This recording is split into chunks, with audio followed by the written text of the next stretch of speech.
ও বাবাজি ভাইজানের আওয়াজ, মক্কার ওই একদল মানুষেরা সেদিন প্রিয় রাসূলের দাদু আব্দুল মুত্তালিবের কাছে নিবেদন করলো, ওগো কাবার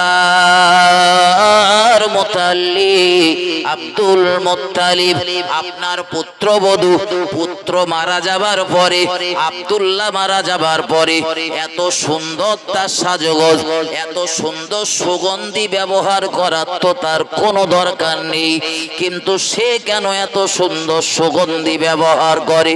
আপনি তাকে নিষেধ করে দেবেন, বারণ করে দেবেন। আল্লাহ পাকের নবীর দাদু কাবার মুত্তালিব আব্দুল মুত্তালিব বলেন, মক্কার মানুষেরা তোমরা ফিরে যাও, আমি আমার পুত্রবধূকে নিষেধ করে দেব, সে যেন আর কখনোই সুগন্ধি ব্যবহার না করে। রাসূলের দাদু কাবার মুত্তালিব আব্দুল মুত্তালিব ডাক দিয়েছেন পুত্রবধূ আমিনাকে, ও মা আমিনা, ও আমার পুত্রবধূ আমিনা, আমার আব্দুল্লাহ দুনিয়াতে নেই, আমার আব্দুল্লাহ দুনিয়াতে না থাকার পরেও আমি তোমায় বড় মহব্বত করি, ভালোবাসি। তার একটাই মাত্র কারণ হলো আমার আব্দুল্লাহর ঔরসজাত সন্তান তোমার গর্ভের ভিতরে অবস্থান করছে।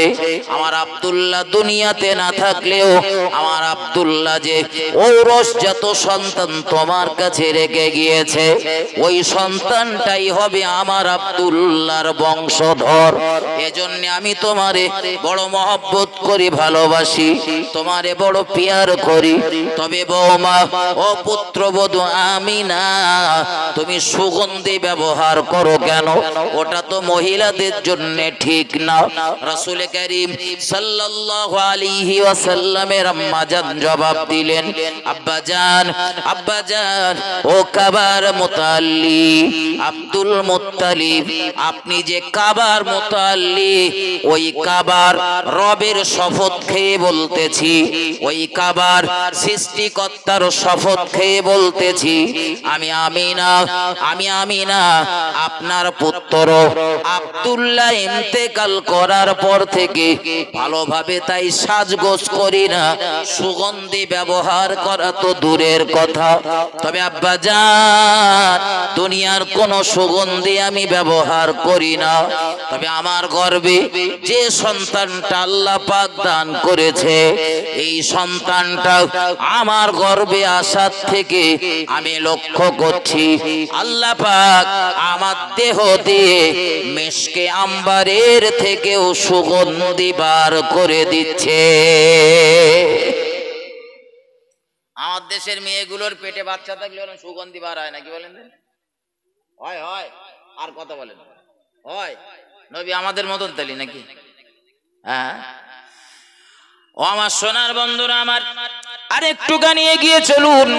আল্লাহ পাকের নবী জনাবে মুহাম্মদুর রাসূলুল্লাহ সাল্লাল্লাহু আলাইহি ওয়াসাল্লাম, নবী আমার তার আম্মা জান আমিনা বর্ণনা করেছেন।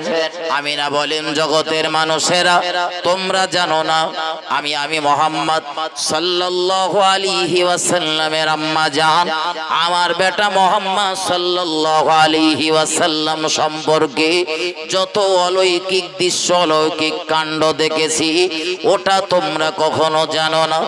আল্লাহর হাবিবের আম্মা জান বলেন, দুনিয়ার মানুষেরা গভীরভাবে লক্ষ্য করো, দুনিয়ার অন্যান্য মহিলারা তারা সন্তান প্রসব করলে, তারা বাচ্চার জন্ম দিলে, তাদের গর্ভ থেকে বাচ্চা ভূমিষ্ঠ হলে দেখবেন ওই বাচ্চাগুলো দুনিয়ার জমিনে আসে, তাদের গায়ে রক্ত নাপাকি লেগে থাকে।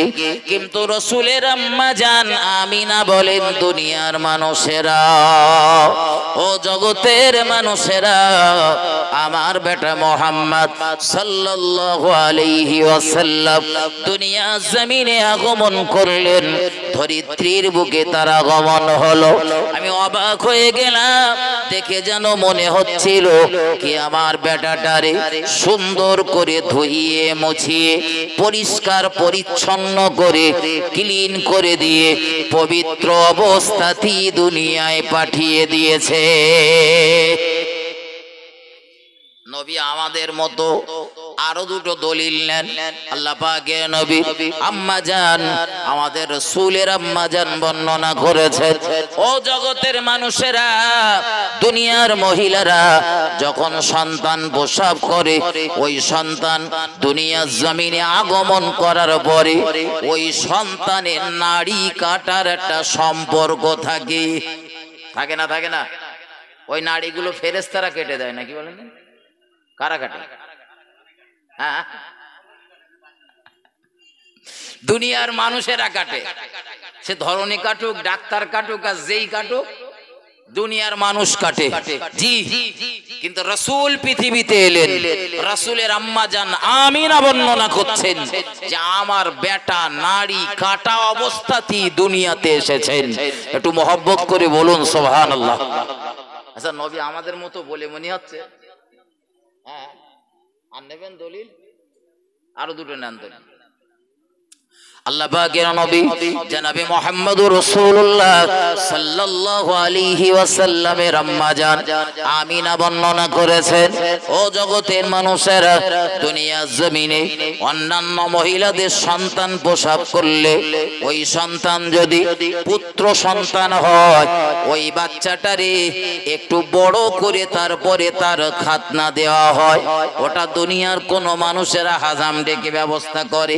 তবে মাঝে মধ্যে দেখা যায় বাচ্চাটা ঘুমাচ্ছে, ঘুমান্ত অবস্থাতে প্রচন্ড চিৎকার করে ক্রন্দন শুরু করেছে, ছুটে গিয়ে দেখা গেল বাচ্চাটার খাতনা হয়ে গেছে। এরকম দৃশ্য দেখা যায় না? যায় না? দেখেছেন কোনদিন? আমি দেখেছি ভাই, যেটা গ্রাম্য বাংলা, একদম একদম আমাদের ভাষায় যেটারে বলা হয় খোদাই মুসলমানি, শুনেছেন না? হ্যাঁ, ও অনেকের থাকে, অনেকের থাকে না, কিন্তু হয়। কিন্তু রাসূলের আম্মা জান আমিনা বলেন, ও দুনিয়ার মানুষেরা, আমি মুহাম্মদুর রাসূলুল্লাহ সাল্লাল্লাহু আলাইহি ওয়াসাল্লামের আম্মা জান, আমি লক্ষ্য করলাম আমার বেটা মুহাম্মদ দুনিয়ার জমিনে যখন আগমন করলো, আমি অবাক হয়ে গেলাম। আমার বেটা খাতনা করা অবস্থাতেই দুনিয়ায় আগমন করেছে। রাসূলের ইজ্জত আল্লাহ দুনিয়া যা তার দেখাবে না, এজন্য মহান আল্লাহ তার প্রিয় নবীর খাতনা করা অবস্থাতে দুনিয়ার জমিনে পাঠিয়েছেন। ও বাবাজি ভাইজানেরা, আমার আলোচনা আমার এই দিকে নয়, আমি আরেকটু সামনে যাব, যেটা আপনাদের বোঝাচ্ছিলাম। প্রিয় নবী সাল্লাল্লাহু আলাইহি ওয়াসাল্লাম তিনজন মহিলা দুগ্ধ পান করেছেন। দুটো নাম আমি অটোমেটিক বলে ফেলেছি। একটা নাম হলো রাসূলের আম্মা জান আমিনা, দ্বিতীয় নম্বরে ওই মহিলাটার নাম হলো সুয়াইবিয়া, যিনি রাসূল পরিবারের দাসী। তিন নাম্বার, বিশ্ব নবী যে মহিলাটার দুগ্ধ পান করেছিলেন, ওই তায়েফের বিধুষী রমণী হযরত হালিমাতুস সাদিয়া রাদিয়াল্লাহু তাআলা আনহা। দিনের নবী যে দুধ মাতা তাজিম করার জন্য মাকে দেখলেই নবী দাঁড়িয়ে যেতে।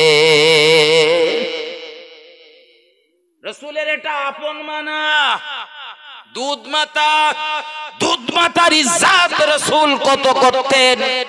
আমরা সেই নবীর উম্মতের দাবিদার। আমাদের ঘরেও মা রয়েছে, মায়েদের সঙ্গে কেমন আচরণ করে একটু টালি করেন। বন্ধু, নবীর প্রেমিক বলে চিল্লই ঠিকই, কিন্তু নবীর আদর্শ আমাদের ভিতরে কতটা রয়েছে ওগুলো দেখা লাগবে। বিশ্ব নবী মায়ের ইজ্জতের খাতিরে দাঁড়িয়ে যেতেন, গায়ের চাদর খুলে মায়ের জন্য বিছিয়ে দিতেন বসার জন্য। আর আমরা মায়েদের সঙ্গে কেমন আচরণ করি ভাববেন, বালিশে মাথা দিয়ে। যে পিতা মাতার পায়ের নিচে রয়েছে সন্তানের জন্য বেহেশত। ওই পিতামাতার সঙ্গে কি আচরণ আমরা করি ভাবার অনুরোধ রইল। আমার ভাই ও বাবাজিরা আমার, এদিকে গেলে মূল আলোচনায় যাওয়া হবে না, একটু সামনে যাব। রাসূল আমার মোটামুটি এই তিনজন মহিলার দুগ্ধ পান করেছেন। 3 নাম্বার মহিলাটার নাম হলো হযরত হালিমাতুস সাদিয়া রাদিয়াল্লাহু তাআলা আনহা। হযরত হালিমাতুস সাদিয়া নিজের জবানে বর্ণনা করেছেন, দুনিয়ার মানুষেরা তোমরা জানো না আমি মুহাম্মদুর রাসূলুল্লাহ সাল্লাল্লাহু আলাইহি ওয়াসাল্লামকে 2 বছর ধরে দুধ পান করিয়েছি, কিন্তু কখনোই আমি দেখিনি আমার বেটা মুহাম্মদ সাল্লাল্লাহু আলাইহি ওয়াসাল্লামকে আমার ডান স্তনের দুগ্ধ ছাড়া বাম স্তনের দুগ্ধ কখনোই তিনি পান করেননি। কারণ রাসূলের দুধ মাতা হালিমাতুস সাদিয়ারও একটা সন্তান রয়েছে। একটুখানি ওয়াজ বোঝেন, আমিনার দ্বিতীয় কোনো সন্তান নেই। রাসূল দুধ পান করেছেন মায়ের 2টো স্তন। হালিমাতুস সাদিয়ার সন্তান রয়েছে বলে একটা স্তনের দুগ্ধ পান করেছেন, অপর স্তনের দুগ্ধ দুধ ভাইয়ের জন্য মায়ের অন্য সন্তানের জন্য ছেড়ে দিয়েছে। সুয়াইবিয়ারও সন্তান রয়েছে বলে সুয়াইবিয়ার একটা স্তনের দুগ্ধ পান করেছেন, আর অপর স্তনের দুগ্ধ সুয়াইবিয়ার সন্তানের জন্য ছেড়ে দিয়েছে। আল্লাহর হাবিব কি অধিকার তিনি প্রতিষ্ঠা করেছিলেন, দিনের নবী জীবনে কখনোই কারো হক নষ্ট করেননি। রাসূলের দুধ মাতা হালিমা বর্ণনা করেছেন, দুনিয়ার মানুষেরা তোমরা জানো না, যেদিন আমি মুহাম্মদুর রাসূলুল্লাহ সাল্লাল্লাহু আলাইহি ওয়াসাল্লামকে সঙ্গে নিয়ে আমি তায়েফের জমিনের পথটা ধরেছিলাম, পথের মাঝখানে আমি আমার স্বামীকে ডাক দিয়ে বলতেছিলাম, প্রাণের প্রিয়তম স্বামী, ও স্বামী গো, ও প্রাণের প্রিয়তম স্বামী, আল্লাহ পাক আমার একটা সন্তান দিয়েছে।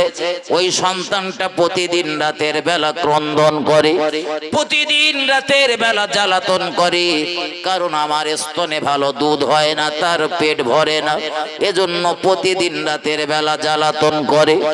আজ আমার বড় চিন্তা হচ্ছে, আগে তো ছিল সঙ্গে একটা শিশু, আর আজ থেকে আর একটা শিশুকে নিয়ে চললাম, 2টো শিশু আমার তত্ত্বাবধানে বড় হবে, তাদের লালন পালন করতে হবে। আমার বড় চিন্তা হচ্ছে, আজ থেকে রাতের বেলা এই 2টো শিশু আমার ঘুমাতে দেবে কিনা, আমার হয়তো বিরাট পরিমাণে জ্বালাতন করবে। কিন্তু দুনিয়ার মানুষেরা, আমি রাসূলুল্লাহ দুধ মাতা হালিমাতুস সাদিয়া অবাক হয়ে গেলাম।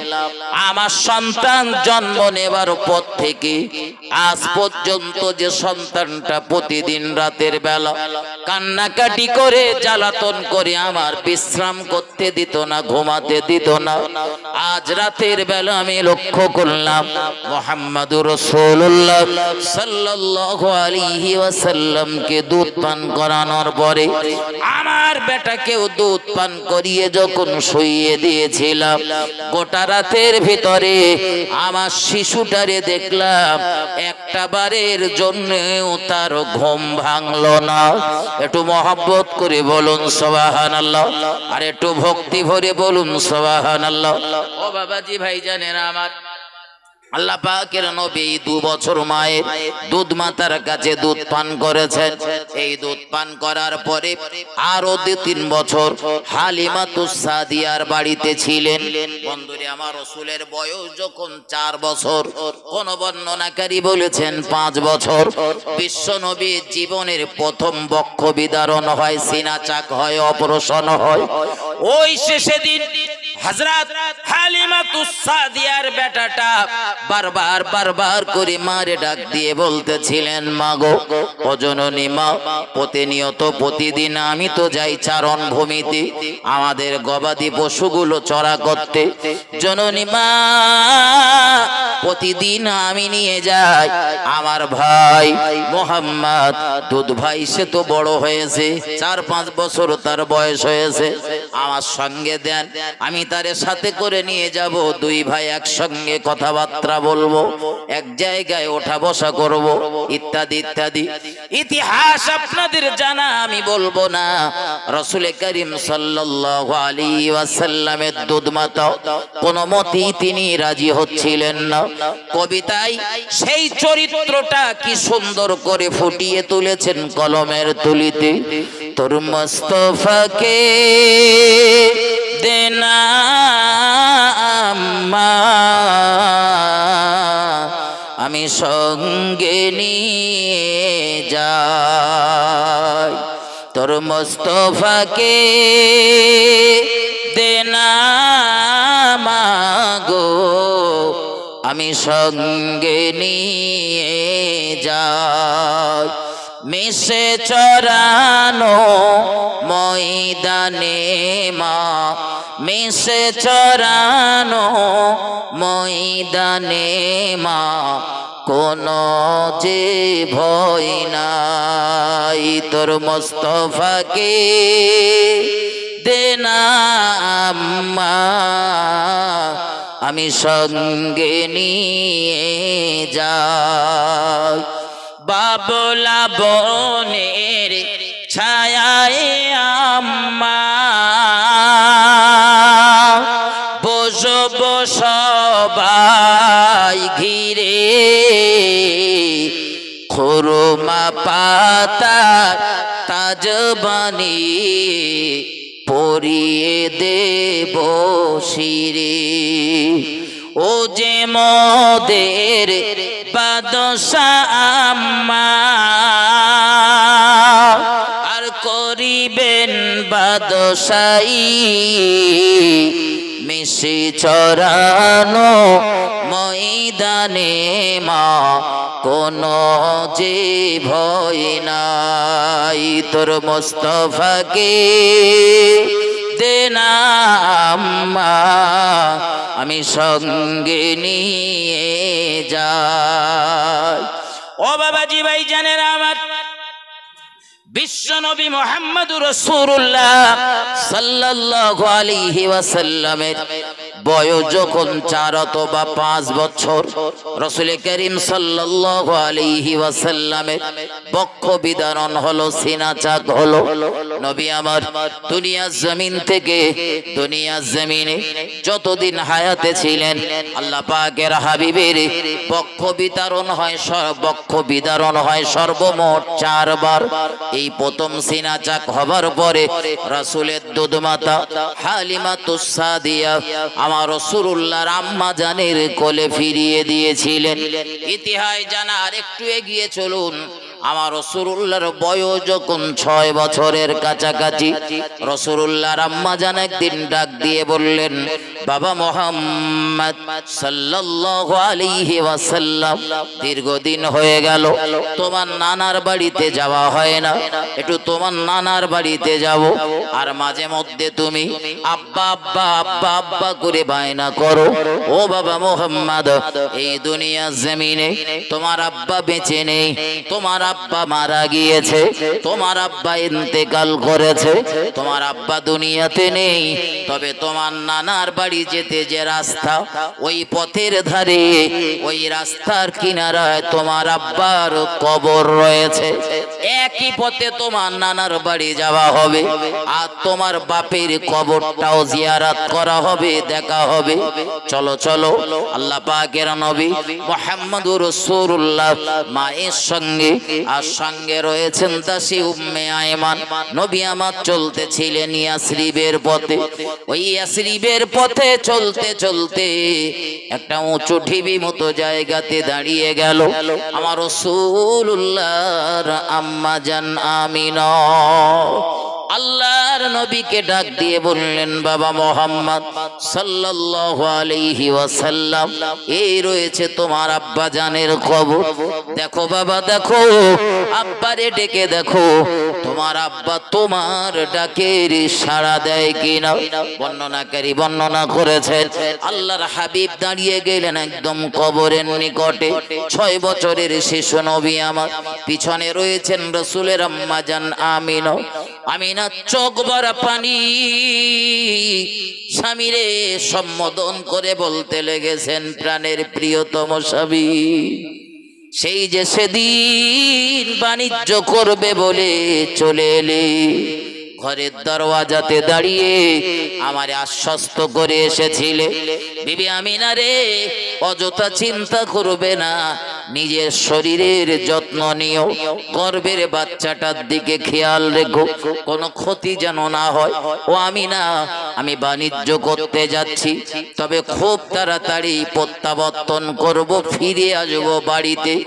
কিন্তু স্বামীরে, সেই যে গেলে আর তুমি ফিরলে না, যে সন্তানটারে রেখে গিয়েছিলে আমার কাছে, আল্লাহ পাক আমার এত সুন্দর একটা ফুটফুটে সন্তান দান করেছে, ওই সন্তানটারে যদি একবার আপনি দেখতেন, জীবনে সব কষ্ট এক মুহূর্তের ভিতরে ভুলে যেতেন। একটু মহব্বত করি বলুন সুবহানাল্লাহ। দিনের নবী রাসূলুল্লাহ বাপের কবরের ধারে দাঁড়িয়ে দাঁড়িয়ে ক্রন্দন করছিলেন। নবী আমার আব্বা আব্বা আব্বা বলে ডাক দিচ্ছিলেন। এত কান্না নবী আমার সেদিন কাঁদতেছিলেন। আসমানের ফারিস্তাদের কেউ নবী কাঁদিয়ে ছেড়েছিলেন। নবী আমার ওখান থেকে মায়ের সঙ্গে নানার বাড়িতে চলে গেলেন। নানার বাড়িতে 1 মাস অবস্থান করলেন, থাকলেন। এই 1 মাস থাকার পরে আল্লাহর নবী আজ বাড়ি ফিরবেন, দেশে ফিরবেন। রাসূলের মনটা আজ বড় আনন্দিত, মায়ের সঙ্গে চলছেন। নানার বাড়ি থেকে রাসূলুল্লাহর আব্বা জানের বাড়ি, অর্থাৎ রাসূলের বাড়ি থেকে রাসূলের নানার বাড়ির দূরত্ব হলো 500 কিলোমিটার। ও বাবাজি ভাই জানেরা, বিশ্ব নবী মুহাম্মদুর রাসূলুল্লাহ সাল্লাল্লাহু আলাইহি ওয়াসাল্লাম নবী আমার মায়ের সঙ্গে চলতেছিলেন। কিন্তু চলতে চলতে দেখা গেল ওই ইয়াসরিবের আবওয়াবা নামীয় জায়গাটাতে এসে আমার রাসূলুল্লাহর আম্মা জান অসুস্থ হয়ে পড়লেন। ওই বাবলা বনে এসে রাসূলের মা অসুস্থ হয়ে গেলেন। আমার নবী তখনও জানে না যে আমার আম্মা জানকে আজ আমার এই জায়গায় হারাতে হবে। ও বাবাজি ভাই জানেন আমার, আল্লাহ পাকের নবী মুহাম্মদুর রাসূলুল্লাহ তাই মাকে তাড়া দিচ্ছিলেন বারবার। ও জননী মা, অযথা দেরি করলে হবে না, তাড়াতাড়ি চলুন, তাড়াতাড়ি চলুন। দাদু হয়তো চিন্তা করতেছে আমাদের জন্য, দীর্ঘ 1 মাস আমরা নানার বাড়িতে রয়েছি, বাড়ি চলুন, বাড়ি চলুন। নবীর মন বড় উৎফুল্ল। বন্ধু, যারা প্রবাস জীবনে থাকে তাদের জিজ্ঞাসা করে দেখবেন, বাড়ি আসার সময় হলে মনের ভিতরে একটা বিরাট আনন্দের কাজ করে। একটু পরেই বাড়িতে যাব, বাপ মা ভাই বোন আত্মীয় স্বজন পরিবার বর্গ সকলের সঙ্গে দেখা হবে। রাসূল কারীম সাল্লাল্লাহু আলাইহি ওয়াসাল্লাম বাড়ি ফিরবেন, নবীর চাচাদের সঙ্গে দেখা হবে, চাচিদের সঙ্গে দেখা হবে, আর আমার রাসূলুল্লাহর অত্যন্ত মহব্বতের দাদুর সঙ্গেও দেখা হবে। নবী তাই অস্থির হয়ে উঠতেছিলেন। কিন্তু আল্লাহ পাকের নবীর আম্মা জান আরো অসুস্থ হয়ে পড়লেন। পরিশেষে তিনি ইন্তেকাল করলেন। ইন্না লিল্লাহি ওয়া ইন্না ইলাইহি রাজিউন। দিনের নবী রাসূলুল্লাহর আম্মা জান আমার রাসূলুল্লাহকে এতিম বানিয়ে বিদায় নিলেন। নবী আমার মায়ের মাথার কাছে বসে ক্রন্দন করছিলেন। মা, ও জননী মা, দুনিয়ার জমিনে আমার বাপ ছিল না, বাপের আদর আমার নসিবে কখনো জুটিনি। মা, আপনি আমায় একটু আদর যত্ন মহব্বত করছিলেন, আপনিও আজ আমায় এতিম বানিয়ে চলে গেলেন। ও মা, ও জননী মা, আমি মুহাম্মদুর রাসূলুল্লাহ সাল্লাল্লাহু আলাইহি ওয়াসাল্লাম আমার দেখবে কি, আদর যত্ন করবে কি? আমার তত্ত্বাবধানের দায়ভারটা কার ঘাড়ে ফেলে দিয়েছে? নবী আমার নিজের কচি হাত দিয়ে মায়ের জন্য কবর রচনা করলেন। মাকে ওই কবরের নিম্ন দেশে শুইয়ে দিয়ে নবী আমার চলতেছিলেন মক্কার জমিনের দিকে। আল্লাহ পাকের নবী মক্কার পথে রওনা দিয়েছেন, কিন্তু বারবার নবী আমার মায়ের কবরের দিকে ফিরে ফিরে তাকায়। ওরে ইয়াসরি, তুই আমার আব্বাকে কেড়ে নিয়েছিস। ওরে ইয়াসরি, তুই আমার মাকে কেড়ে নিয়েছিস। মুহাম্মাদুর রাসূলুল্লাহ বাচ্চা শিশু নবী আমার কাঁদতে কাঁদতে আপন গৃহে প্রত্যাবর্তন করলেন। দাদুকে জাপটে ধরে নবী আমার প্রচন্ড কাঁদতেছিলেন। দাদুজান, ও দাদুজান, এই দুনিয়ার জমিনে আমার আর আহা বলার মতো কেউ থাকলো না। বাপ ছিল না, মাকেও হারিয়ে ফেলেছি, আমার আর আদর যত্ন করার মতো কেউ থাকলো না। মুহাম্মাদুর রাসূলুল্লাহ সাল্লাল্লাহু আলাইহি ওয়াসাল্লাম, আল্লাহর নবী মা বাপকে হারানোর পরে দাদুর তত্ত্বাবধানে লালন পালন হচ্ছিলেন। প্রিয় রাসূলের বয়স যখন 8 বছর 2 মাস 10 দিন, আল্লাহ পাকের নবী দাদুকেও হারিয়ে ফেললেন। তবে রাসূলের দাদু দুনিয়ার জমিন থেকে পর্দা নেবার আগে, বিদায় নেবার আগে একদিন চাচাকে ডেকেছিলেন। রাসূলের চাচাকে, অর্থাৎ রাসূল যে চাচার কাছে লালন পালন হয়েছিলেন, ওই আবু তালিবের ডাক দিয়ে নবীর চাচা, নবীর দাদু বলতেছিলেন, ও আবু তালিব, এই দুনিয়ার জমিনে আমার মুহাম্মাদের কেউ নেই, আমার মুহাম্মাদের আহা বলার মতো কেউ নেই, আমার মুহাম্মাদের আদর করার মতো কেউ নেই। তবে বাবা, আমার বড় চিন্তা, আমার মুহাম্মাদকে নিয়ে আমি ইন্তেকাল করার পরে আমার মুহাম্মাদকে কে দেখবে?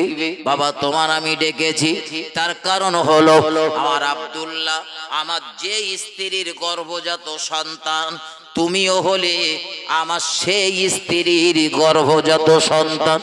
আব্দুল্লাহ হলো তোমার আপন ভাই। তুমি দেখবে কি আব্দুল্লাহ, আমার মরা বেটা আব্দুল্লাহর বাচ্চাটার দিকে তোমার লক্ষ্য থাকবে কি? তার তত্ত্বাবধান তুমি করবে কি আমার অবর্তমানে?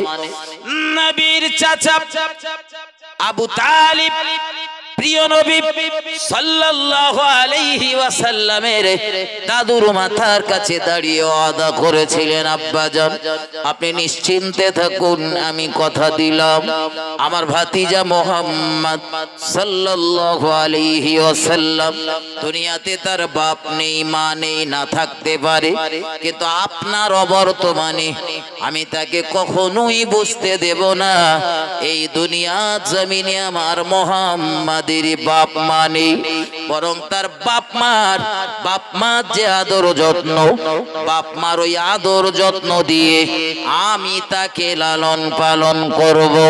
একটু মহব্বত করে বলুন সুবহানাল্লাহ, আর একটু ভক্তি ভরে বলুন সুবহানাল্লাহ। ও বাবাজি ভাইজানেরা আমার, আরো একটু সামনে গিয়ে চলো।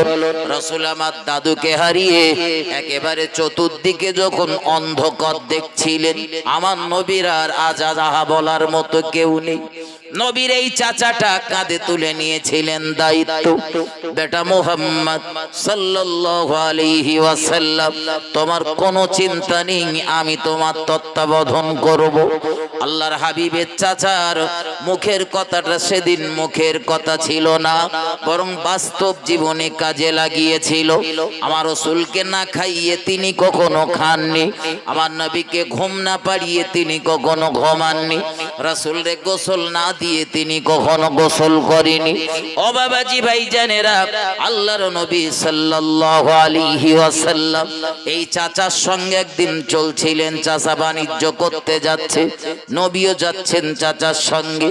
বাচ্চা ছেলে, অল্প বয়স 10-12 বছরের ছেলেটার বাড়ি একা রেখে যাবানি, কে ওর দেখভাল করবে? তার থেকে আমি সঙ্গে করে নিয়ে গেলে দেশ বিদেশ ভ্রমণ করা হবে, ওর মনটা ভালো থাকবে, আনন্দ থাকবে, আমি ওর চাচা ওর তত্ত্বাবধান করবো, দেখে রাখবো।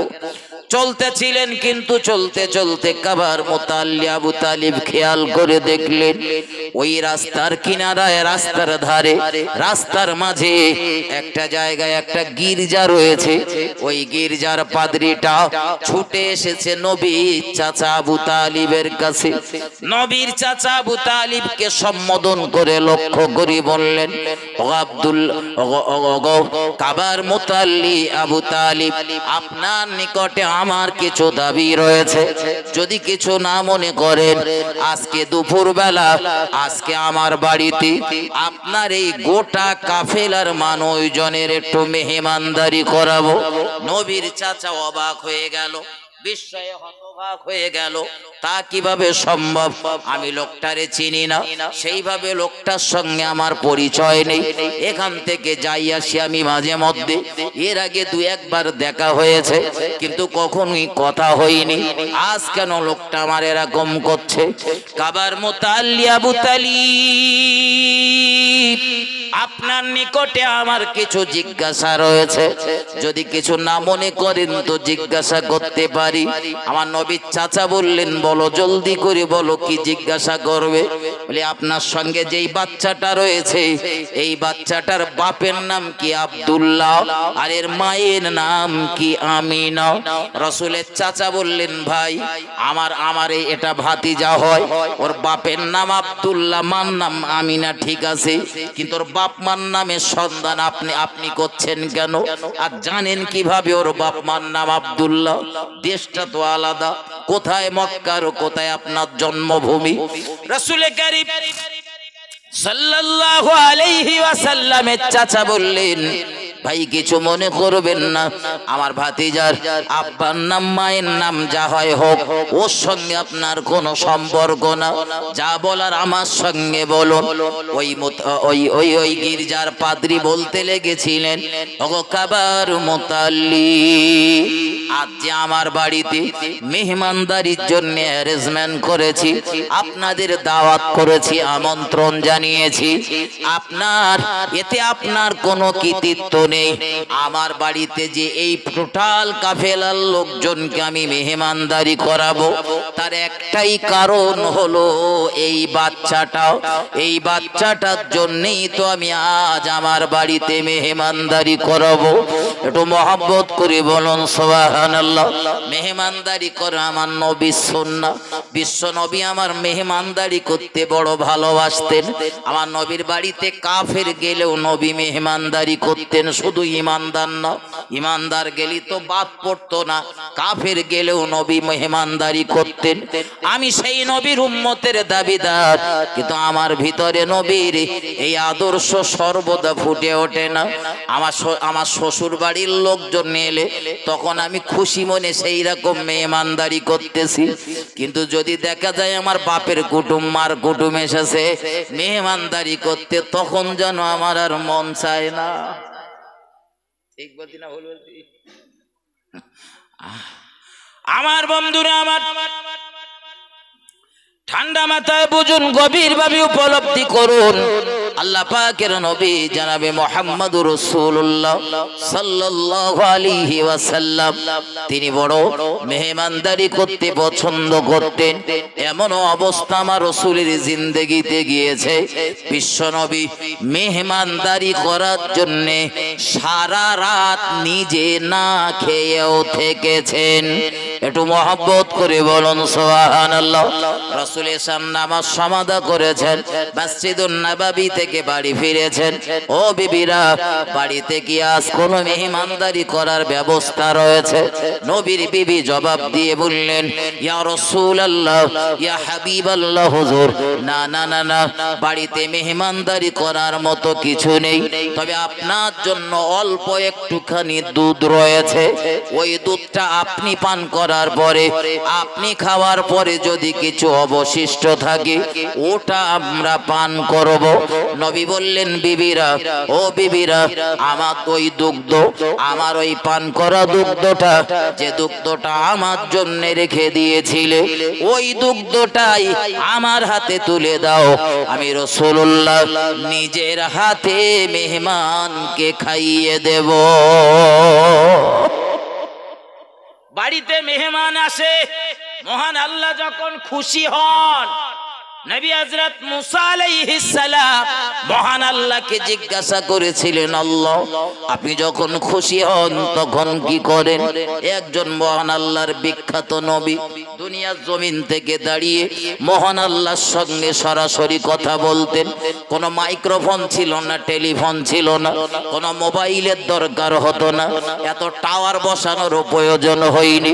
নবী হযরত মুসা আলাইহিস সালাম তুর পাহাড়ে গিয়ে দাঁড়িয়ে যেতেন, উপত্যকাতে পৌঁছে যেতেন, মহান আল্লাহর সঙ্গে সরাসরি কথা বলতেন। আমার আল্লাহ সরাসরি শ্রবণ করতেন, শুনে নিতেন। আর মহান রবের কথোপকথন, মহান আল্লাহর কথাবার্তা। নবী মুসার সামনে একটা গাছ ছিল, ওই গাছটা বক্সের মতো নবী মুসাকে শুনিয়ে দিত। সেদিন নবী মুসা জিজ্ঞাসা করলেন, আল্লাহ রব্বুল আলামিন, আল্লাহ আপনার দরবারে আমার জিজ্ঞাসা, আপনি যখন প্রচন্ড খুশি হয়ে যান তখন আপনি কি করেন? ও সোনার বন্ধুরে আমার, নবী মুসার এই প্রশ্নের জবাবে আমার আল্লাহ জবাব দিলেন, আমার পয়গম্বর মুসা, আমার পয়গম্বর মুসা, আমি আল্লাহ পাক যখন সন্তুষ্ট হই, খুশি হয়ে যাই, আমি আল্লাহ পাক আসমান থেকে বৃষ্টি বর্ষণ করি। একটু মহব্বত করে বলুন সুবহানাল্লাহ, আর একটু ভক্তি ভরে বলুন সুবহানাল্লাহ। আল্লাহ খুশি হলে বৃষ্টি হয়, আল্লাহ খুশি হলে বৃষ্টি হয়। বৃষ্টির জন্যই তো এই জলসাটা ক্যান্সেল হয়ে এত দূর চলে এসেছে, বৃষ্টির জন্য। এই ডেট তো ছিল অনেক আগে।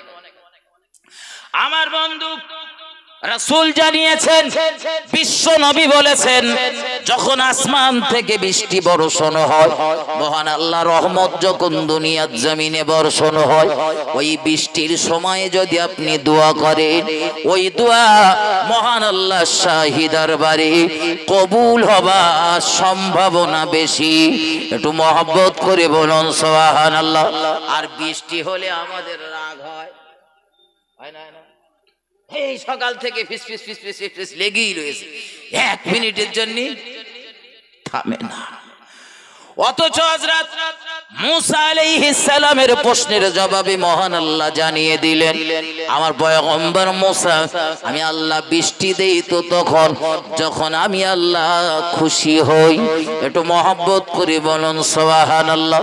নবী মুসা আবার পাল্টা প্রশ্ন করেছেন, তবে প্রশ্ন করার ধরন দেখেন।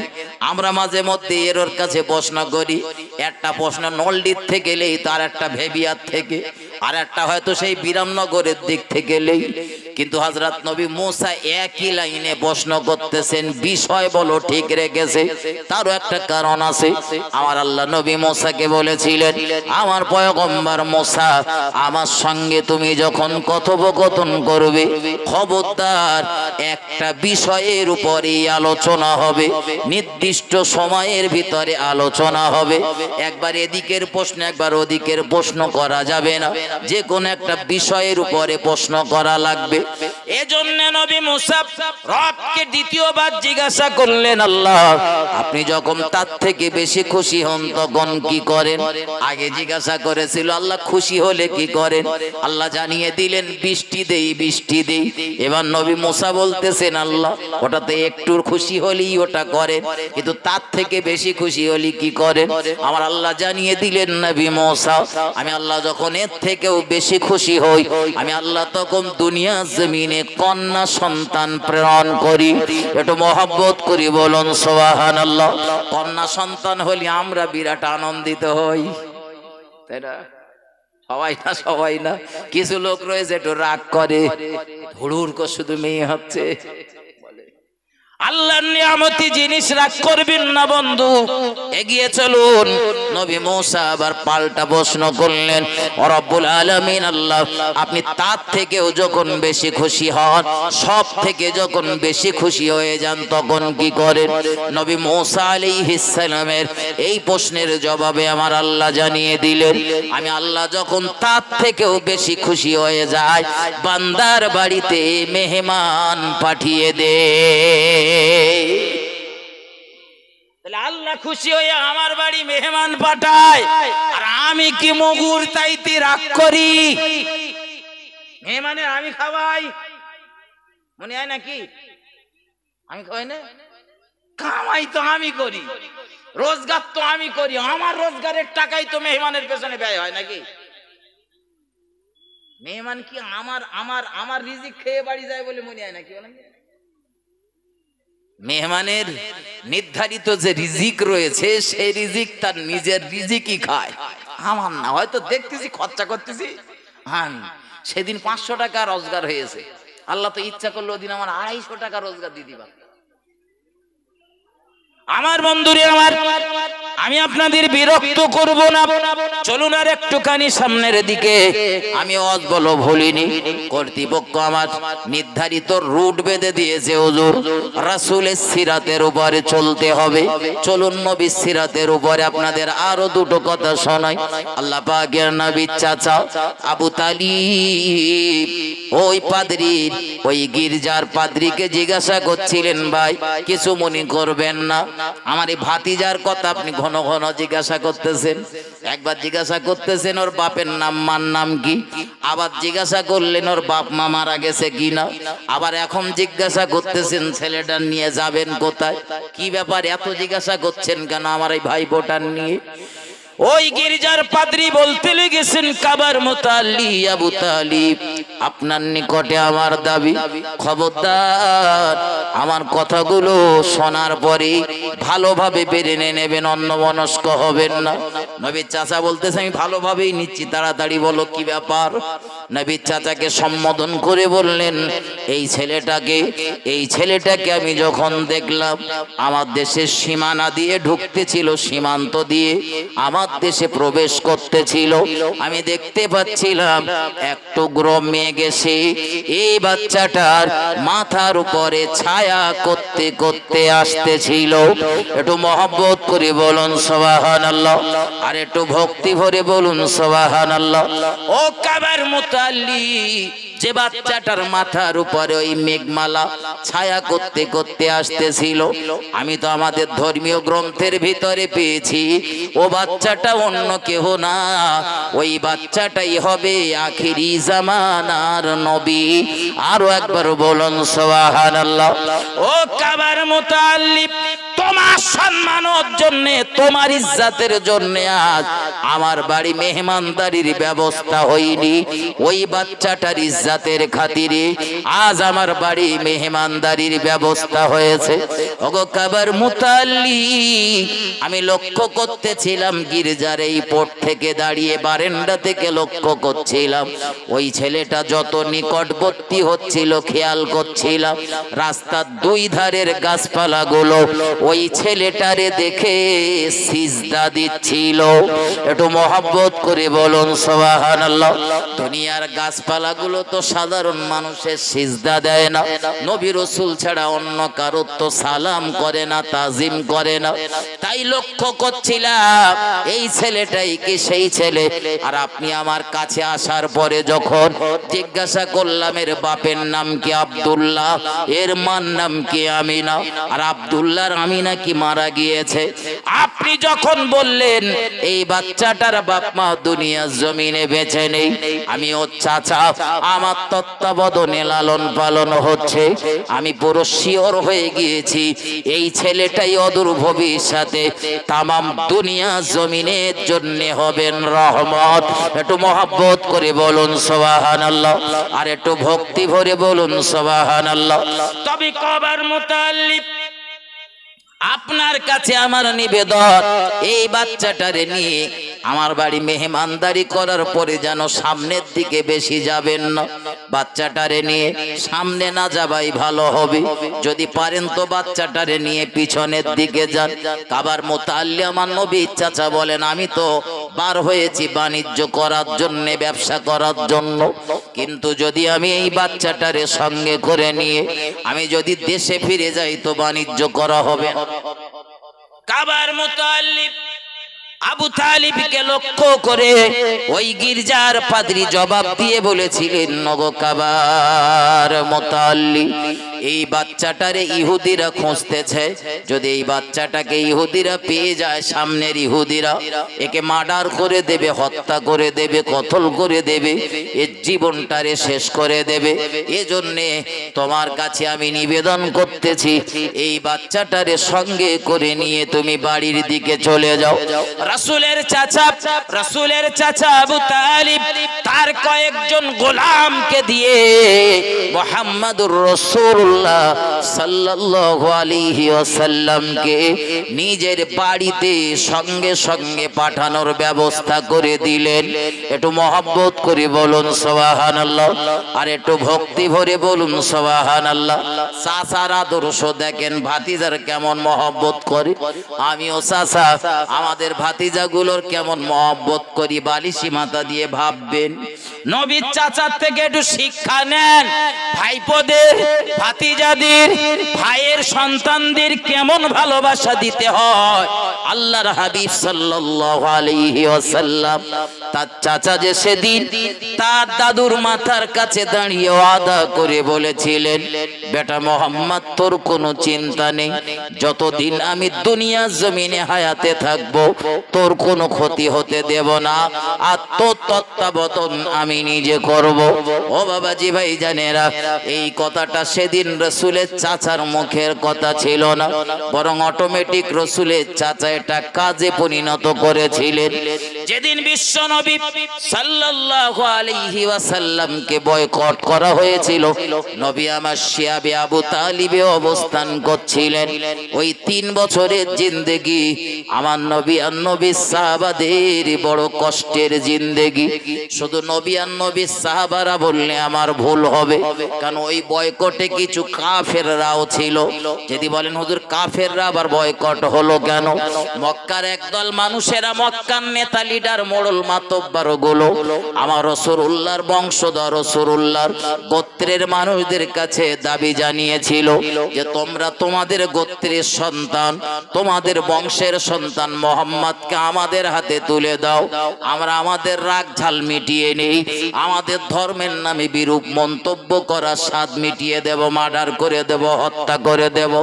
নবী পরিবারের কে ঈমানদার আর কে বেঈমান, কে কাফের, শুধু রবির চাচা আবু লাহাব ব্যতীত বাকি সব কটা একসাথে বলেছিল সম্ভব না, সম্ভব না, আমাদের গোত্রের, আমাদের বংশের, আমাদের কওমের বেটা সন্তান মুহাম্মদকে আমরা কোনো মতেই তোমাদের হাতে তুলে দিতে পারবো না। একটু মহব্বত করে বলুন সুবহানাল্লাহ, আর একটু ভক্তি ভরে বলুন সুবহানাল্লাহ। মহব্বতে দরুদ আল্লাহুম্মা সাল্লি আলা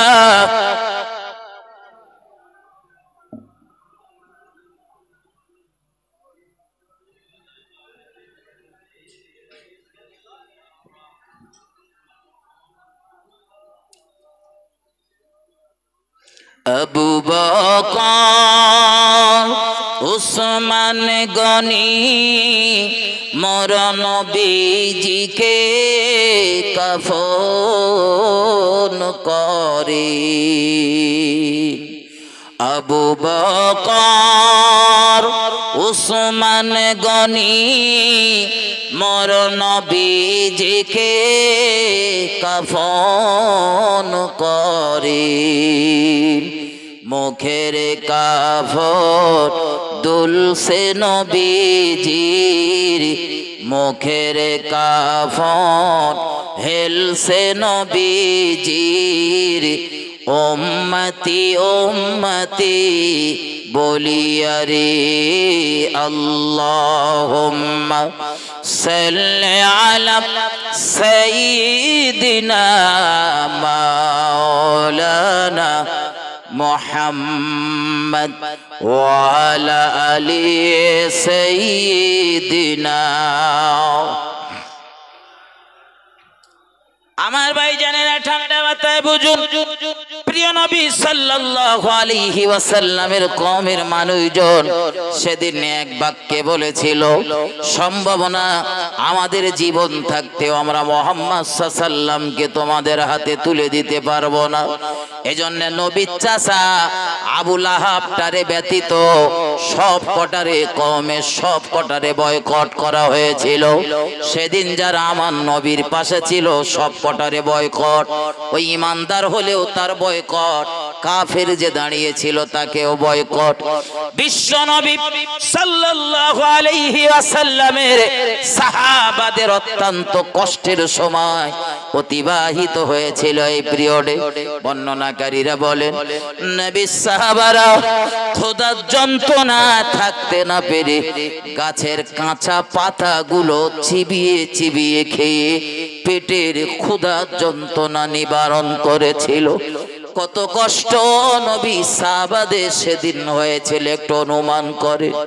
নবী সাহাবারা পেটের ক্ষুধার যন্ত্রণা নিবারণ করার জন্য পশুর চামড়াগুলো পুড়িয়ে চিবিয়ে চিবিয়ে খেয়েছিলেন। এত কষ্টের পরেও তারা আমার নবীর সঙ্গ ছাড়া হয়নি। একটু মহব্বত করে বলুন সুবহানাল্লাহ। আমার নবীর আদর্শ একটা মুহূর্তের জন্যও তারা ছেড়ে দেয়নি। আমাদের গাছের পাতা খেতে হয় না, আমাদের পশুর চামড়া পুড়িয়ে খেতে হয় না, তারপরে নবীর আদর্শে আদর্শিত হতে আমাদের মন চায় না। বাড়ির থেকে কেউ তাড়িয়ে দেয় না যে 3 বছর ওই ভেড়ির মাঝখানে গিয়ে থাকতে হবে, নলটি ঢুকতে দেবো না, এরকম কোন পরিবেশ নেই। তারপরে ও রসুলের আদর্শ আমাদের মানতে ইচ্ছা হয় না। ও বন্ধু, মুহাম্মদুর রাসূলুল্লাহ সাল্লাল্লাহু আলাইহি ওয়াসাল্লাম চলতেছিলেন শিয়াবে আবু তালিবে। নবী আমার লক্ষ্য করতেছিলেন কওমের সব মানুষগুলো আজ আমার দলে, শুধু আসতেছে না আমার চাচা আবু লাহাব। ওটা নবীর আপন চাচা বলে, ওটা নবীর আপন, কিন্তু আবু জেহেল ওটা নবীর আপন চাচা না। ওই গ্রাম টারাম পাড়া টাড়া সম্পর্কে দেশের সম্পর্কে চাচা টাচা হতে পারে, আপন চাচা না। আল্লাহর হাবিব সাল্লাল্লাহু আলাইহি ওয়াসাল্লাম চলতে চলতে চলতে চলতে ওই শিয়াবি আবু তালিবের নিকটে যখন পৌঁছে গিয়েছিল, নবী চাচারে সম্বোধন করে বলতেছিলেন, চাচা, ও চাচা যান, আজ আপনি আমার জন্য এত কষ্টের জিন্দেগি বেছে নেবেন না, আপনি আমার অন্য চাচার মতো আবু লাহাবের মতো ওই সুখের জিন্দেগি বেছে নেন, বাড়িতে অবস্থান করুন, বাড়িতে থাকুন, জীবনের এই শেষ কটা দিন সুখ স্বাচ্ছন্দ্যের সঙ্গে আপনার জীবনটা অতিবাহিত হবে। নবীর চাচা জবাবে বলেছিলেন, বেটা মুহাম্মদ সাল্লাল্লাহু আলাইহি ওয়াসাল্লাম, দুনিয়ার জমিনে আজ যদি তোর বাপ বেঁচে থাকতো, আজ যদি তোর আব্বা বেঁচে থাকতো, পারতো কি তোর সঙ্গে ওই আচরণটা করতে? তোর বাপ বেঁচে থাকলে আচরণ করতে পারতো না। তোর বাপ আর মা বেঁচে নেই, আর আমি আমার মরা বাপের মাথার কাছে দাঁড়িয়ে কথা দিয়েছিলাম, জীবনে কোনোদিন আমি তোরে বুঝতে দেব না বাপ মা নেই, তাই আমি আমার ডিউটি পালন করতেছি। ভাতিজা, গোটা মক্কা সব মানুষগুলো একদিকে হয়ে গেলেও আমি তোর চাচা তোর পাশেতেই দাঁড়িয়ে থাকবো। ও বাবাজি ভাই জানেন, নবীর এই চাচা প্রচন্ড মহব্বত করতেন বিশ্ব নবীরে, এত মহব্বত করতেন শিয়াবে আবু তালিবের ওই জিন্দেগিতে দিনের নবী মুহাম্মদুর রাসূলুল্লাহ সাল্লাল্লাহু আলাইহি ওয়াসাল্লাম যতদিন শিয়াবে আবু তালিবে ছিলেন, নবীর এই বৃদ্ধ চাচা খোলা তলোয়ার নিয়ে, কখনো বল্লম নিয়ে, কখনো রসুলের মাথার কাছে, কখনো রাসূলুল্লাহর পায়ের কাছে, কখনো রাসূলুল্লাহ তাবুর চতুর্দিকে ঘুরে ঘুরে বিশ্ব নবীরে পাহারা দিতেন, মক্কার কোন দুশমন যাতে আমার নবীর কোনো ক্ষতি না করতে পারে। আরো একটু মহব্বত করে বলুন সুবহানাল্লাহ, আর একটু ভক্তি ভরে বলুন সুবহানাল্লাহ। আমার ভাইজান, প্রিয় নবী সাল্লাল্লাহু আলাইহি ওয়াসাল্লাম তার চাচা দায়িত্ব নিয়েছিলেন। রসুলের বয়স তখন 8 বছর 2 মাস 10 দিন, সবে দাদু মারা গেছে, তারপর থেকে চাচার তত্ত্বাবধানে রয়েছেন। প্রিয় নবী সাল্লাল্লাহু আলাইহি ওয়াসাল্লাম একদিন লক্ষ্য করলেন তার চাচা একদিন তার হাতটা ধরেছে, হাত ধরে বলতেছে, বেটা আজ না একটু কাবার চত্বরে যেতে হবে। কেন চাচা, কেন? কাবার চত্বরে যাব কেন? বাবা গোসল সেরে নাও, চলো না আজকে কাবার চত্বরে যাব। আজকে আমাদের মক্কায় একটু বৃষ্টির দরকার, দীর্ঘদিন ধরে পানি হয় না, পানির অভাবে মানুষ হাহাকার করছে চতুর্দিকে। এমনি তো মরুভূমিতে পানি কম হয়, তার উপরে দীর্ঘদিন পানি হচ্ছে না। চলো না ভাতিজা কাবার চত্বরে যাব। মক্কার চতুর্দিকের মানুষেরা আসতেছে, আমি একটু কাবার চত্বরে দাঁড়াবো, একসাথে সবাই রবের দরবারে কাবার রবের কাছে দোয়া চাইবো যেন কাবার রব পানি দেন। একটু মহব্বত করে বলুন। আমার দেশে যখন পানি হয় না, একদল ছেলে পিলেদের দেখেছি ঘোড়া কলসি বালতি মাথায় করলে সেই রাস্তা দিয়ে সেইরকম গান টান বলতে বলতে যায়। এ গাছতলায় গিয়ে খানিকটা ঢেলে দে, বলে মাখা কি জ্বলে গেল, ওরে বলে খানিকটা দাও, এরে বলে খানিকটা পানি দাও, এই সব করে করে না করে না? হ্যাঁ, পানির দরকার তো রবের দরবারে চান, আল্লাহর দরবারে চান। কি লাগবে আপনার? রবের দরবারে কোনো জিনিসের তো অভাব নেই। জি, মাথায় নেন। রসুল করিম সাল্লাল্লাহু আলাইহি সাল্লাম চাচার সঙ্গে গেলেন। নবী চাচার সাথে যাচ্ছেন আর ভাবতেছেন, আল্লাহ আজ মক্কার মানুষেরা আমার চাচারে মহাব্বত করে, ইজ্জত করে, ভালোবাসে। ভালোবাসি বলি তারা চাচার কাছে আবদার করেছে, আজ আমার চাচা দোয়া করবে, যদি আসমান থেকে পানি হয় তা আমার চাচার ইজ্জত বাড়বে, ইজ্জত বাড়বে। আর যদি পানি না হয় ইজ্জত কমবে। ওই আমরা যেরকম করি, হুজুর দোয়া করেছে তা দোয়া কবুল হয়নি, তা বলতে ও হুজুরার দোয়া, হুজুরের দোয়া কি আর কবুল হয়? হুজুরির তো অভ্যেস হয়ে গেছে খেপ খেলা, হুজুরির অভ্যেস হয়ে গেছে খেপ খেলা। যত দোষ সবাই এবার হুজুরির। আমার নিজের দোষটার দিকে একবারও নজর পড়ল না। পরের বিচার করার সময় আমি সব থেকে বড় বিচারক, নিজের দোষটা একবারও দেখতেই পাইনি। আমার বন্ধু এগিয়ে চলুন।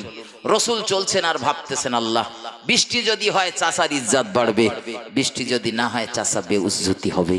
কাবার চত্বরে গিয়ে দাঁড়িয়েছেন নবীর চাচা, না নবীর হাতটা খুব কায়দা করে জাপটে ধরে রেখেছেন। ছোট বাচ্চা, অল্প বয়স, আর বহু লোকজনের সমাগম হয়েছে। কোন দিক থেকে কে আসবে, বাচ্চাটা যদি ভিড়ের মাঝে হারিয়ে যায় ক্ষতি হয়ে যেতে পারে। এজন্যে রসুলের হাতটা খুব শক্ত করেই ধরে রেখেছে আর রসুলের পিঠটা ঘুরিয়ে দিয়েছে কাবার দিকে। প্রিয় নবী সাল্লাল্লাহু আলাইহি ওয়াসাল্লাম চাচার মুখের দিকে একবার ফিরে তাকালেন, চাচা আমার এইভাবে ঘুরিয়ে দেয় কেন? চাচা ঘুরিয়ে দিয়েছে। এখন মুরব্বী মানুষ, মুরব্বীর ইজ্জত করতে হয়। নবী একটু ইজ্জত সহকারে চাচার পাশে চুপচাপ দাঁড়িয়েই রইলেন। কিছু সময় পর নবী চাচার মুখের দিকে আর একবার ফিরেছেন, চাচা দোয়া হবে কখন? বাবা একটু দেরি হবে, সব লোকজন তো এখন আসেনি, সবাই আসবে, সবাই মিলে আমরা দোয়া চাইব। প্রিয় নবী কাবার রবের দিকে তাকিয়ে আসমানের দিকে মুখটা উত্তোলন করে কি যেন বিড়বিড় বিড়বিড় করে বললেন, যেন এটাই বোঝাতে চাইলেন যে আল্লাহ পানি যদি হয় আজ আমার চাচার ইজ্জত বাড়বে, আর পানি যদি না হয় চাচা বেউজ্জতি হবে। আমি চাই না, আমি তো অসহায়, অসহায় হিসাবে আমার যিনি সহায়, আমার যিনি তত্ত্বাবধান করে, আমার চাচা ছাড়া আর কেউ নেই। একটু পরেই দেখা গেল দোয়া তখন হয়নি, দোয়া তখন হয়নি। মক্কার আকাশটা মেঘে ছয় লাভ হয়ে গেল। একটু বাদেই দেখা গেল গোটা মক্কায় তুমুল ধারে মুসুল ধারে বৃষ্টি নেমে এসেছে। এত বৃষ্টি আল্লাহ দান করলেন, মক্কার ওই মরুভূমির বালুর উপর দিয়ে পানি স্রোত চলছিল। একটু মহব্বত করে বলুন সুবহানাল্লাহ। তাই তো নবীর চাচা, লোকজন যখন সব অবাক হয়ে যাচ্ছিল, নবীর চাচা কাবার চত্বরে দাঁড়িয়ে দাঁড়িয়ে বলতেছিল, ও মক্কার মানুষেরা, আমার এই সোনার টুকরো ভাতিজা, এই ভাতিজার ওসিলা দিয়ে, এই ভাতিজার ইজ্জতের খাতিরে আমার আল্লাহর দরবারে পানি চাইলেও আল্লাহ বই মুখ করেন না, আল্লাহ সঙ্গে সঙ্গে পানি দেন। আরো একবার বলুন সুবহানাল্লাহ।